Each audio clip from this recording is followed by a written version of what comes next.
tonight, right? Talking about real estate, Charles? If that's what you want to talk about, we can talk about that. I like to talk about like branding, content creation, marketing, advertising, things that you've done in terms of like, I mean, even just talking about how you did your invest fest last year and this year, and why you chose to kind of take the route that you took, and then also like maybe some feedback on what you got from that experience. So, I mean, if that is what you prepared for, it's my fault. No, I didn't prepare. I just showed up. Okay, all right. I'm just here. I'm just here for the people. We can go in any direction. So let me make sure it's still a live thing. It says live. It says live on YouTube. I can see it. It does. Tell people who you are, where you from. How did you get started in this whole online thing? Yeah, so what's up, family? I'm Shaniqua Nicole, the Millennial Money Maven, Money Maven Club on Instagram. And I don't know how I got started on this online thing. I ain't gonna lie, I fought against it for a long time. I still kind of find myself fighting against this whole online thing, but because we're in a day where you have to operate, even if you have, I'm an accountant. So I've been doing that for 15 years, and I started my firm virtually even back then. So, just always been kind of ahead of the curve when it comes to business. And, just naturally just ended up online, what I thought was fun, right? And I thought people just used to like to see me, right? When Instagram first came out, it was just pictures. So I like to post pictures. Twitter wasn't really my thing, because Twitter, you got to it's like texting a long text. I'm not a good texter, right? Like, I'm going to pick up the phone and I'm probably going to FaceTime you, and people hate that, but it's like, I need that interaction. But yeah, I guess I've been in the online space, I would say, for like 5-7 years or something like that. Is it interview style or what? What are we doing? No, I want you to just write it. It is, unless you want to be interviewed. All right, got you. The floor is yours. Yeah, so when I came online, when I first came online, I was a model, right? And I'm gonna keep it a buck with y'all, because I came online as a model, pretty face. It kind of bugged me a little bit, because I know that I'm much more than just a pretty face and, nice body, right? I'm much more than that. And it kind of bothered me that people just wanted to see me be pretty. Like, before we got into this whole COVID teaching and stuff, I've always wanted to teach and share value and educate people. But when Instagram first came out, it was like, they just wanted to see pretty pictures. So, following the algorithm, giving into that, I kind of just gave in, and, it was just a pretty face, not really doing much educating when I first started my journey online. But nowadays, right, people come to the internet to learn. So I love that we can, I can be more than just a pretty face, and create impacts within, my direct community, your community that you have here, right? All the different communities. So over, let's say in 2022, I launched a magazine, right? So I launched a magazine and podcast called Black Wealth Weekly. So I'm now editor-in-chief of Black Wealth Weekly magazine and podcast. And what we do is we highlight and interview successful entrepreneurs and professionals, and allow them to share their story, right? Because after my 15 years of working on Wall Street, 10 years working on Wall Street, I realized that, my picture of wealth, it really didn't include a lot of people that look like me. So I wanted to create a platform where we can show that wealth doesn't look like a rapper or an NBA player, right? Like there are so many different ways that people are out here becoming successful, being successful, and building wealth. And I mean, even if they're not building wealth, you know, we have cracked the code on learning how to make money, right? So created that platform to share those stories with the goal of hopefully being able to inspire the next generation. And so, like Charles was saying, I've been a vendor at InvestFest since they started. And what I chose to do at InvestFest was set up like an interview booth pretty much for my podcast. Y'all, when I tell you I have enough content for years, for real. So it's Black Wealth Weekly. So the goal is to at least put out one interview a week, right? That is like our goal. But when I go to these events, I sit down with people and, you know, we talk about their journey to wealth. So what I call that segment is on Black Wealth Street. So I'll go to events with my microphone, camera, and sit down, talk to people about what they have going on. So we did that at InvestFest. We had about 60 something, like 60, 70 interviews, right? So that's literally over a year's worth of content if I wanted to just drip them weekly. But we're, you know, they're about 5-7 minute interviews, not very long. But what this has done, so we just hit over 1,000 subscribers on YouTube. So super excited about that. And you know, it literally has created an entire media company for me. So if you guys are in business, you already know you're spending in order to get visibility to your business, you need to be visible, right? So having this platform, what it does for me is it puts me in front of other people's audiences, right? That I normally wouldn't get access to or never heard of. So at InvestFest, I interviewed 60 something people. These are most of the people I didn't know. Now, Charles and I, we had our round 2 interview, and, you know, I've been familiar with him through Instagram and a supporter of him for years. But a lot of these people I didn't know. So some interviews are going to go, you know, are going to do well. Some interviews are not. But what I've noticed is that even those quick 5-minute interviews, honestly, they have the best viewership. They have the best, what do you call it? Where somebody just stays on the video for a long time. I'm not a YouTube pro. Watch time. Yes, they have the best watch time because it's short, right? It's short and simple. People tell a quick story, and at the end of the day, it puts you in front of people. But let me tell you guys how I've used the platform and the plan for the platform, because I know you guys were sitting here saying that you guys have shows. So I'll tell you how I monetize my podcast from the jump, right? Because I have a production, I have a team, like, you know, I go into a studio.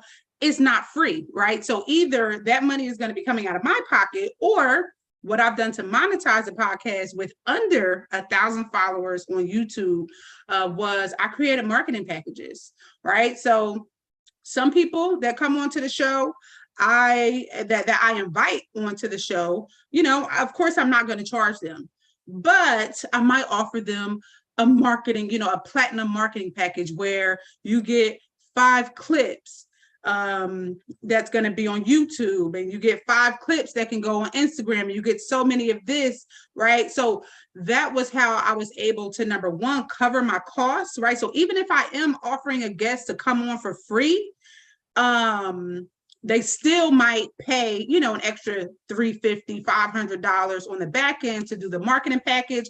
I also give them the opportunity to sponsor the episode, right?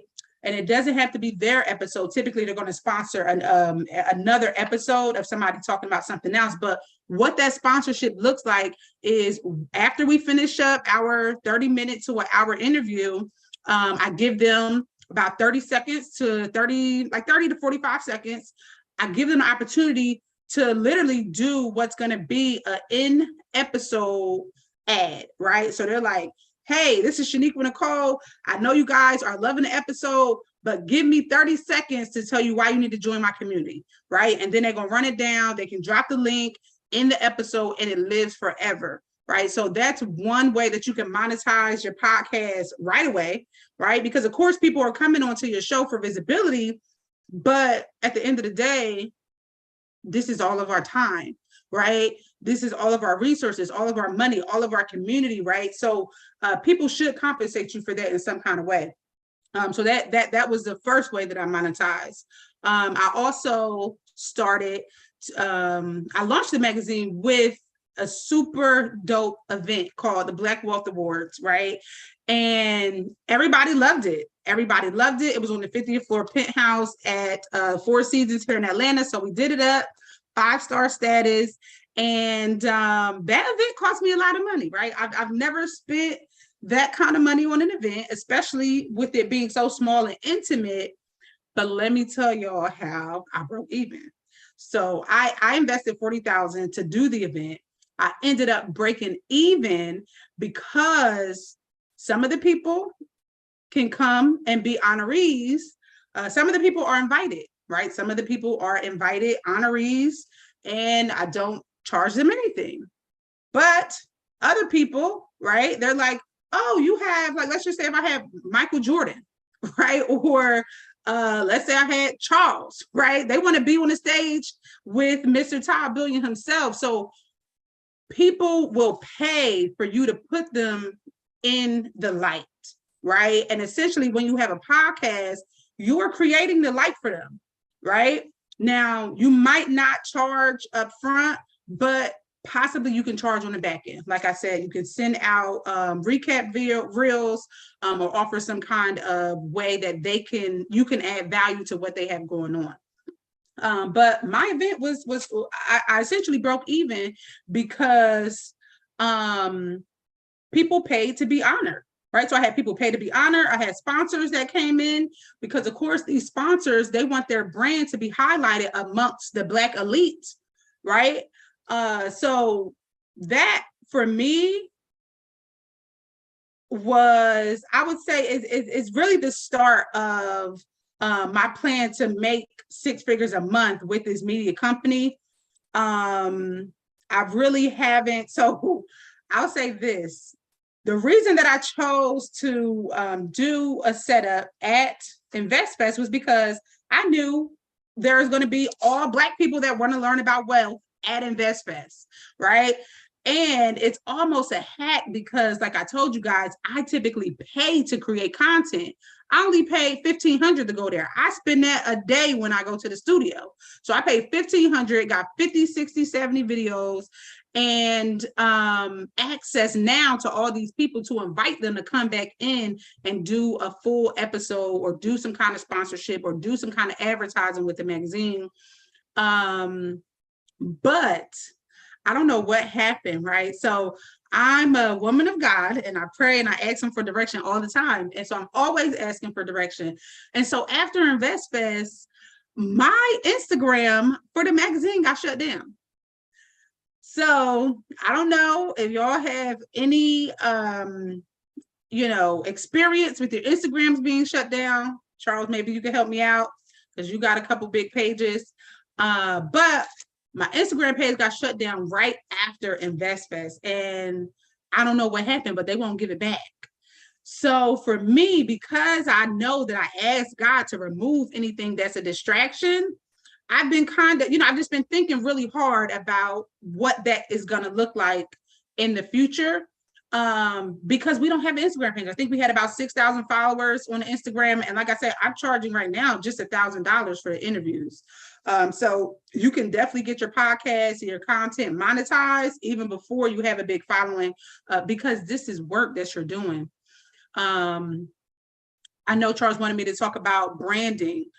So with my brands, what I've done over, the last, I don't know what this has been, 7 years, right? Since Instagram or so has been around. $1,000 a session. That's lit. Absolutely. Why not? It's only $1,000. First of all, I have a specific target audience, right? My audience are successful entrepreneurs. So if you're a successful entrepreneur, it's only $1,000, right? It's only $1,000. And I know y'all talk, that only talk, right? So that's that. But what was I saying? Oh, branding.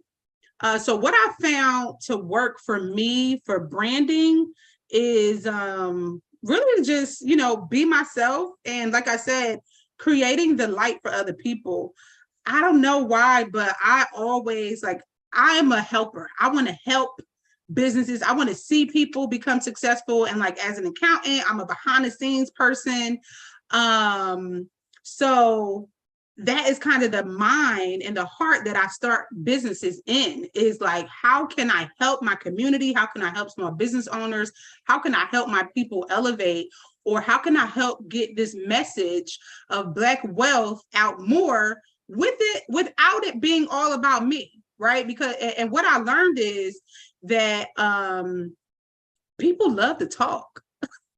If y'all are interviewing people, that is one thing that people want to do. So you sit down with successful people and you let them talk about themselves. They love it, right? And so now the plan, I have celebrity relationships. So of course, going to tap into some of my network there to get bring some celebrities on the platform, which is going to, further establish my lane and the eliteness, I guess, of the magazine. But, I also don't let everyone on. And that's because I have a level of you're establishing a brand, right? So you're establishing a brand and you want your brand to stand for something. And if the people that you're having on the show don't align with the brand, you're going to confuse your audience, right? So I'm not going to have a rapper that, I wouldn't have, what's the girl name? Sexy Red or somebody like that on my show, because that's not what we're promoting, right? She's young, she's pregnant, she's talking about all kind of crazy, craziness that has nothing to do with the progression of our people. Wealth Town, right? Let's talk about Wealth Town. Let's talk about some business. Let's talk about some legacy, right? So Sexy Red is not, I would never just have Sexy Red on my show just for clout, right? So creating that level of exclusivity, I think has been great for my brand. Aligning myself with people that are higher than me, right? So aligning myself and becoming friends and providing value to people that can that I can help, right? That I see are doing great, they're working in excellence, and that I can add value to them, their brand. Working with those kind of people, yeah. Can I expand on what? Like adding value to people that are higher? Well, yeah, just how you've made connections with a lot of people who like everybody knows. Yeah. And I think that's part of how I found you which is actually a big gem, is like I had seen you working with like Jay Morrison and I think some other people. And so like I found you through him, or I think I'd already known you through him. And then I saw you working. I already know you in general. Then I saw you working with him. Yeah. And then it became like an even deeper connection. But I think it's interesting because I want you to talk about how you kind of like, I guess, manufacture that situation. Yeah. And then the things that have kind of come from that, even if you're just, because a lot of times people think when they add value to that individual, their value has to come from that individual, not necessarily the people who are kind of around the individual who are now finding you. And then they can also get back to that individual.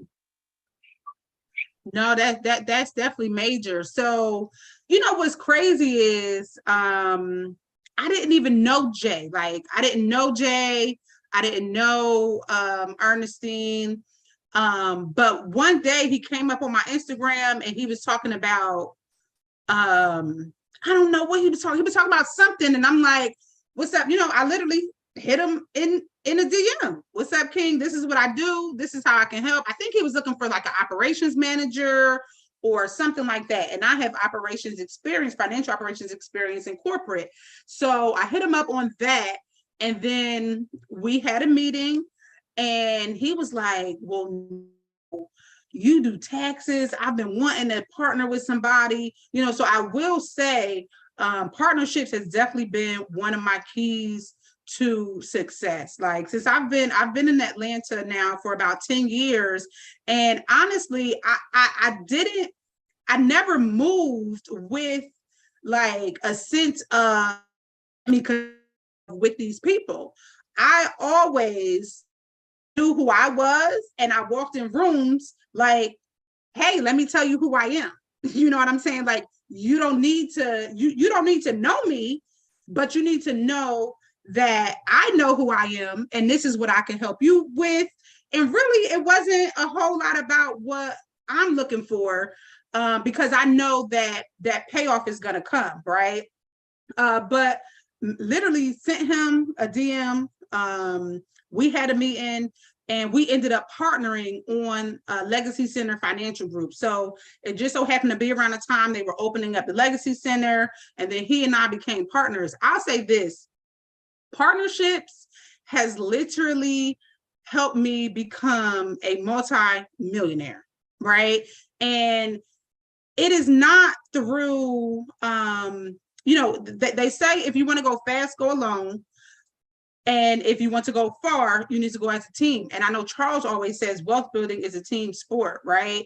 And that is, I am a true testament of that because number one, investing in real estate, that I wouldn't have over $5 million in real estate if it wasn't for partnerships, right? There's just certain things like I might have money, but this person has properties, and guess what? They need money, right? So we need to come together in order for these things to work. And so how that partnership came about literally was from sliding in the DMs, offering my value, being who I am, and just sticking to my word.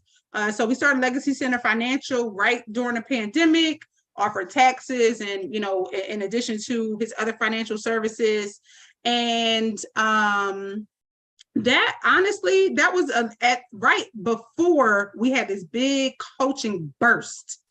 But at that time, it was a great time for me to kind of see how the whole coaching industry worked, because Jay was really one of the pioneers. Like we had connected him with Wall Street Trapper, who was just kind of new, getting on the scene. And they did, they came together, and both of them with their swag and their energy, like we had a $500,000 weekend, from a webinar. So like seeing that and having that exposure to that and the possibilities of what you can generate and do and the impact that you can have online, that's really when I was like, yeah, I need to come from behind the walls. But when I first came to the partnership, I was like, look, I don't want to be in the front. I'm here to support. And his joke, right? His running joke was, all right, y'all, I'm about to go out here and tap dance. Y'all need to make sure y'all catch this business. And as a leader, I always look at him as a great businessman, a great leader. And, that's what he did. He did his thing. He was he's a hard worker, and he would go and, be the face. And then he would have people like me in place to help support the businesses. So I think what's interesting, the gem that I want people to catch, that I don't see a lot of people doing this, is you had your own business, but then you also are willing to partner with and kind of, I guess, help and support somebody else in what they were building. And as a result, you found even more opportunities on the other side of that. And I don't see a lot of people out here doing that. I think a lot of people are just like, it's me, or they're partnering up with people who are their peers or even below them, instead of reaching up and trying to find other people who are doing so much better than them, have bigger influence than them, or have all this, like a bigger platform than them, and saying like, I want to work with you, I want to help you, I want to add value to you. Right. And it's interesting when you say this, because like that's in a lot of instances how like I did what I did. I started working with Andre Hackett, started working with Erica Williams. I always wanted to make sure I connected myself to somebody who had a large platform and influence. And so I want to encourage you guys to follow those steps and not just grind it out in 10x it. Like grind it out in 10x it, yes, but you also need to be reaching up. Reach up to build the partnerships in the network.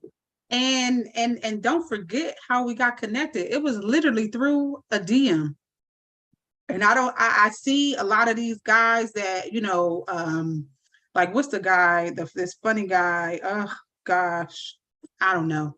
I can't think of his name, but he's a comedian, and he, does these interviews where he just be sitting there looking with this weird face. But he has been reaching out to celebrities since Instagram started, so you can literally make the connection. You can literally make the connection by sending a DM. And this is with anybody. Like, I have always felt like nobody is unreachable. Even celebrities, like I've been partying with celebrities since I was a teenager. So I've never looked at a celebrity like you're somebody that is my idol. You are a normal human being, and I have value, and I think you can use this, right? So let's see what we can do. Definitely reach up and reach out to people, because you'll be surprised. Like, you'll be surprised what help people need. Even now, where I am, I feel like, where's my person that's gonna reach out to me? Let me help you, right? I now am selective, though, of the people that I work with, because I will say this: you do have to be careful who you align with, right? Now, there were allegations made against my partner. I was able to stay out of the headway. I'm grateful for that. But people will put you in harm's way. So one of the big takeaways that I've had, and this is not from my, that previous partnership, I'm talking about a whole nother partnership.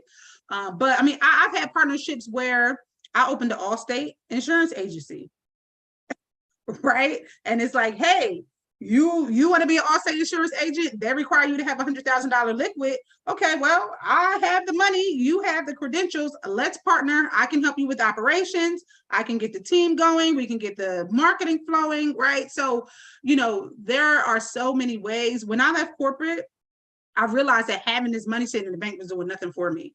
So I decided that I was going to figure out ways, number one, that I can invest my money and partner with people to make more money.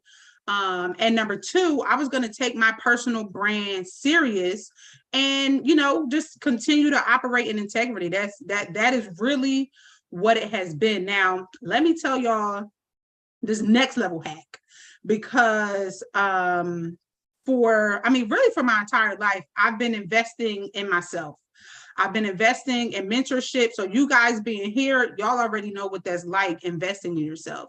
I've invested $50,000 in a mentorship, right? In multiple. I've invested $50,000 several times in mentorships, 30,000, 10,000, 15,000. I'm probably about to join a mentorship tonight for 15,000, because I'm in real estate and I just got off of this call with these guys that are helping people build, they're helping people become builders. So, if I can pay to get the shortcut, to get the knowledge so that I can make $1 million, I am paying any day. So one hack is definitely investing in high level mentorships. My $50,000 mentorship, number one, it gives you access to other people that can afford to pay $50,000 to be in a mentorship, right? So typically these are either successful professionals or entrepreneurs that are on their way up. Some of those people that I was in that mentorship with, like one of my homeboys, he going crazy. This is only a year later. He about to do about 15 million this year from investing $50,000. Now, I ain't doing 15 million online because I ain't take the information that serious, right? But I built my network. I have my systems. I got what I needed from that program. Everybody is not going to be the superstar and make 15 million in the next year, but my 15 million coming. It's coming in my time, and on God's time, and in the way that I want it to come. But this man, my brother, he worked hard. He worked every day. He's on live all the time. That's not my lifestyle. That's not what I want. But investing in high level memberships, oh Lord, talking about the Rolls Royce. Investing in high level mentorships has definitely been a hack of allowing me to put myself in different environments with a bunch of high level entrepreneurs. And y'all know being in Atlanta is like Wakanda. So, you know, I pay to get in the rooms. You know, people say all the time, oh, I ain't paying nobody to get on their magazine. I ain't paying to get honored. Okay, cool. Well, this is not for you because you don't even understand what's going on here, right? Most media, what do you think a media company? It's a company. So somebody paying. If you're not paying, somebody paying. So if you being on my platform is not going to allow me to be able to leverage you to get a sponsor because you're here, then you are going to pay. Or you can be in the audience, or you can catch the recap video when it drops tomorrow, right? But being in those rooms have really you know, number one, it gives you the credibility. It allows you to build real relationships with people that are on your level and people that are above you that are willing to pour into you. So that really has been a major key for me over the last 5 years here in Atlanta. And then he says, oh, what's the mentorship name? So that was Nehemiah Davis, Neo DeViso on Instagram. Neo's mentorship was 50,000. I don't know what it is now. It could be 100. Because you know, yesterday's price ain't today's price. But that was Neo. 50,000 for mentorship. Yeah, twice. Actually, I had first paid a white mentor, one of my accounting mentors in the accounting space, right? Because that's my profession, that's my business. When I left corporate America, I wanted to grow and scale my business. And I paid a white guy 50 to do that. And honestly, it was the best money I've had because I was able to systemize my business, put people in place to run it. And I really don't do a whole lot of work in that business. So what kind of system did you have you build?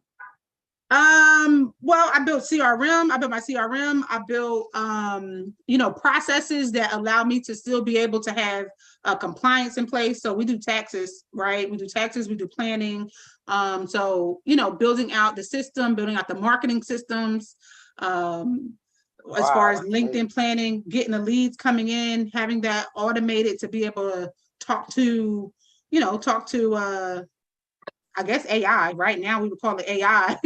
But before AI came out, you said AI. I'm at the gas station right now, and me and the gas station attendant was just talking about AI, and you know, it's just getting more prevalent. I know Diamond probably know, but he wants to find like the free AI.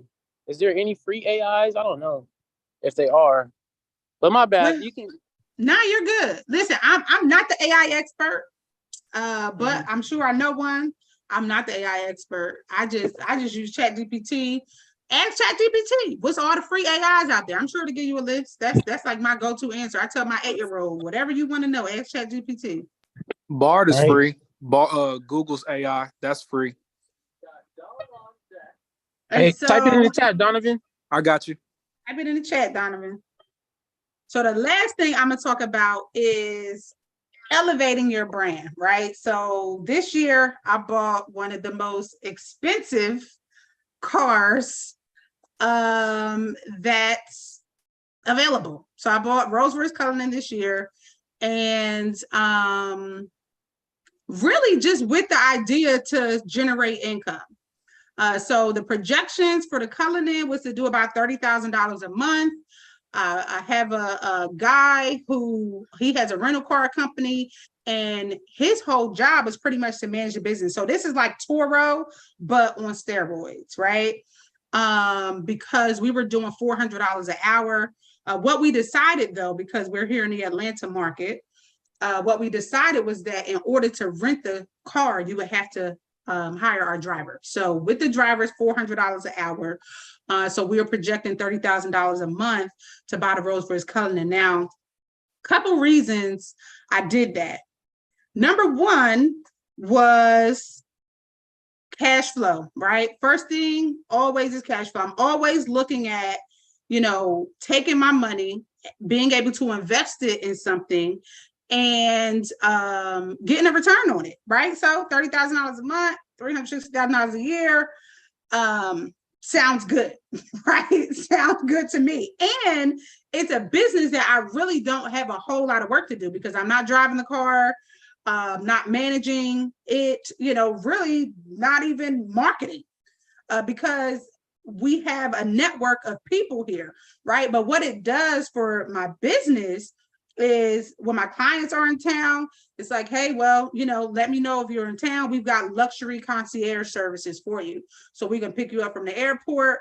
I've got friends that got luxury mansions, Airbnbs, right, that they use. So I can now partner with people that own these $4 or $5 million properties, $2 million properties here, and say, let's create a luxury experience for our people. So at the end of the day, it's, allows me to get in different conversations, right? And create different partnerships, with people that, again, are still on the next level. And I'm gonna tell you this, I never dreamed about owning a Rolls Royce. I wanted to get a Bentley. I was just gonna get me a Bentley truck for myself to drive around.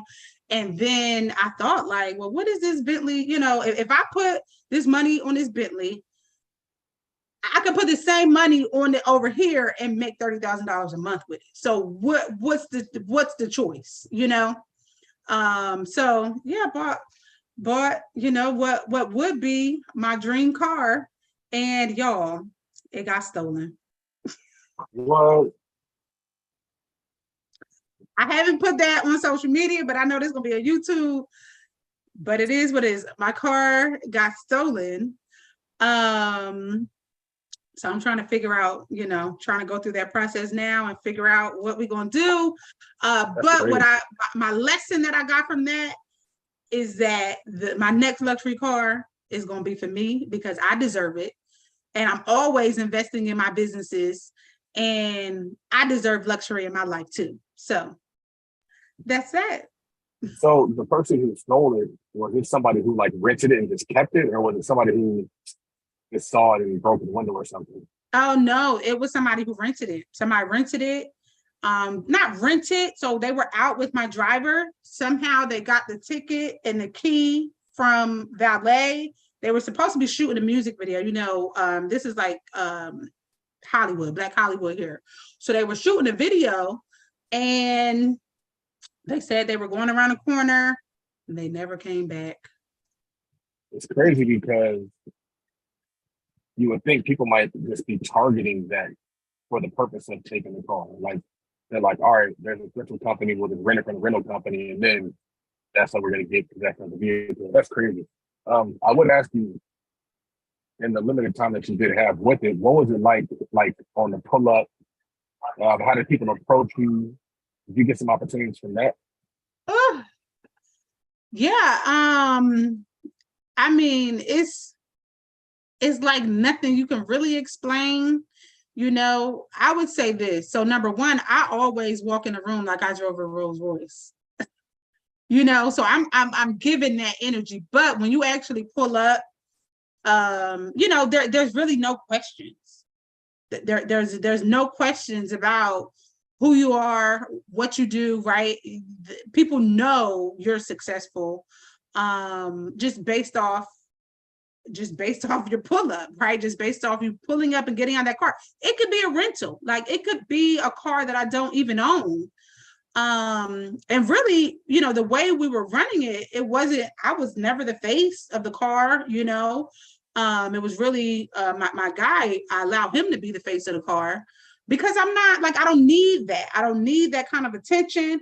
But it's always,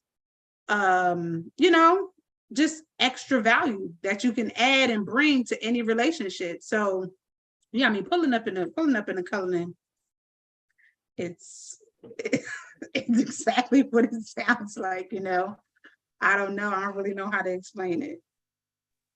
So can you give us the rundown on real estate? I know you probably have a way longer conversation on real estate than we have time for. But I'm curious about your current deal, the one that we saw that you popped the top on. Yeah. And then like any other like really cool things that you're doing in real estate that you can get some value from. Yeah. So like I said, partnerships is everything. So, you know, partnering in real estate has allowed me to purchase 2 commercial properties in Cleveland. So that's going to be those are my next projects that I'm working on.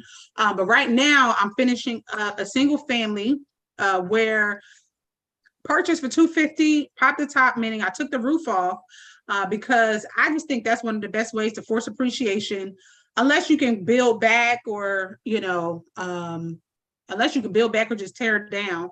The best way to force appreciation is to pop the top. And I decided to do that because in this neighborhood, you know, if you look at the zip code, this is Decatur, Georgia, you look at the zip code and you got properties priced anywhere from, I just actually saw one for $187,000 to another property just sold for $808,000, right? So when you have these big ranges, there's a lot of opportunity there. So I paid $250 for the property. Walk y'all a little bit through how I funded it. I used hard money. I did have to put 20% down because I'm a new investor. This was like my first big flip. So I had to put 20% down on the purchase, and then my hard money lender funded 100% of the construction. Now let me tell you about that epic fail, because I still end up being 100 out of pocket on the construction because I went with the wrong construction company, right? So my first bid is what I used to get my loan. And so my first bid, I believe, was $150,000. We had given them 100, and we told them, look, you give me $250 to buy the house, you give me $150 to do the construction, and because the market was so hot last year, we can sell it. I was planning to sell it for $750. The market has cooled down a little bit this year, but I'm still planning to probably list it around $700 because we're kind of creeping back up. The numbers are creeping back up over there. But yeah, all in about 5 and looking to list it for $700. Now, hopefully I'll get more than that. But you know, we'll see what happens. And I'll start by, well, I guess I'll finish by telling you how I even got into that deal. I got into that deal, which sounds big, right? It sounds like it was a big project. It took me a year to do it. I've gone through about 3 different contractors. I'm actually in the process of suing my first contractor because my permits that I have right now, I can't get a CO right now because my permits are expired. So my contractor never even, like, he just didn't do his job. So he's getting sued, right? I also pay him over $200,000 and he didn't do his job. So I had to come out of my pocket more, right? So that project, I would not suggest you do if you are not properly funded, or if you don't have the right partner that can help you if you get stuck, right? Now, this is one that I did just by myself with no partners.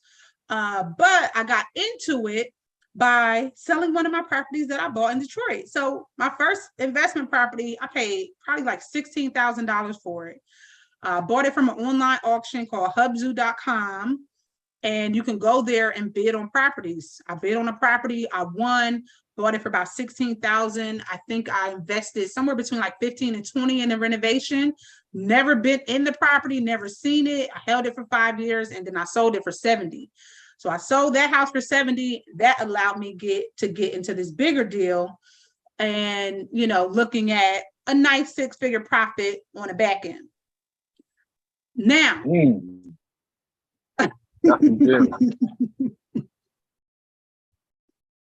now I'm moving into commercial real estate. So I own 2 commercial buildings in Cleveland, Ohio. One is a 10 unit.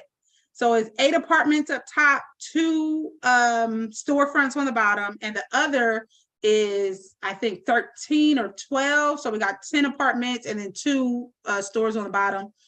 Full renovation. Right. I actually decided that I'm going to start my own construction company because I said I'm never going to give a GC $200,000 again. Right. Because what I learned, which I already knew because I'm an accountant. So I already know that businesses don't know how to handle cash. So why would I give another company that doesn't know how to manage cash properly my cash?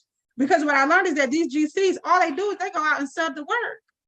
But if they're not properly project managing that project, you can end up losing your shirt and losing your project and in bankruptcy if you can't bring this project to completion, because the bank will take your property to get their money back. So yeah, I'm just super, been super blessed with these opportunities, with the people around me that, are helping me get from A to Z on the projects and, in business. I think the number one thing is confidence, right? Knowing who you are and believing in that. That has gotten me everything, right? Knowing whose I am, knowing that regardless of if I get a no, or if I fail, or if I lose, that God still got me. So knowing who I am, creating the proper partnerships, and investing into mentorship, them probably the biggest takeaways that I can give you guys tonight. And I look forward to seeing y'all at the bank. I like it. It's funny because your flip story sounds a lot like my current flip story, where the first contractor, he ended up just not doing the work and ended up taking a bunch of money. I thought the amount of money that I had out to him was a lot until I heard what you got out. So, sheesh. Of course, it wasn't all in, at once, but it's like, all right, well, if you give me another 30,000 and we'll do this. And then he did it, then he did some stuff. But then, come to find out, a lot of the work that he did, I had to undo and redo. Yep. And then, thank God that the county is allowing me to use my private inspection, to extend my permits, because they could have said no. And that means that I have a house that is fully completed with no approvals if they said no, right? Mm-hmm. So like just totally jeopardize my entire project. And I'm never giving anyone that kind of power. Those are the things I have learned where I'm not giving my power away in business and in partnerships again. I'm never giving one control over my assets in business. Never again. So there was a question in the thread. It was asking if there's a site where you can vet contractors and realtors, like FINRA with financial advisors. That would be, somebody need to start that business. Somebody needs to start that business. Yeah, of course, there's like, Angie's List and these things, but you're not going to Angie's List with a $200,000 budget. You reach out to your network. So I actually reached out to my network, and guess what? He ran off on both of us. He ran off on me and the person that brought him to the table, because he's also doing some work for him. So sometimes people just mess up. Sometimes people just mess up, and if you are. I think the cool, I wouldn't say cool thing, but the thing is your story is not uncommon, because I'm going through it. Like pretty much all the issues that you've had, I've gone through it. So it starts to make you think that like maybe that's just part of the game. And the internet likes to tell us. But it's like, not right. Yeah. It's not right. And it doesn't have to be. Like if I'm consistently giving you money, I'm doing right by you, do right by me. Right. And you should definitely see them and get your money back. And that's a part of business as well. But a lot of people get sit on the sidelines and won't do anything because of what people are going through, but still turning a profit on top of it. Yeah. Yeah. So the key to that is just, knowing that you have the right deal. And so with this market in real estate, y'all, I would say be very careful. Because you gotta have, you just gotta, you're risking a lot, right? You risk a lot of money. I could lose all the money I've invested and the property if I didn't have the money to continue on and pay these other contractors to finish the project.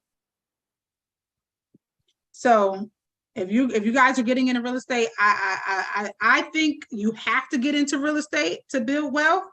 I don't know how you feel about that, Charles, because I know you're a Wall Street guy, but I will say this. I worked on Wall Street for 10 years and I didn't become a millionaire until I started investing in real estate. Another thing that I like that you said, and because in a lot of ways, the stock market is like a wealth preservation kind of situation, not a wealth accumulation situation. Right. Unless you're actively working it and trading and moving and willing and dealing that kind of stuff. And then it becomes more a business than an investment.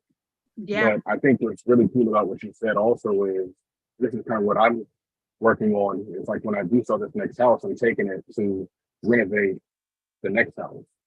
And so I think that that is so powerful because it's just a roll up at that point. Yeah. It's like you do a deal, you make the profit, you buy another deal, you make the profit, you just keep flipping and flipping. It's literally like Monopoly. You know, you get the 3 greenhouses and you trade up. Yeah. But you trade up for the rail. The home. A lot of times we just see what you paid for the home, not what the home was worth after you paid for it. And then that pays for the bigger thing.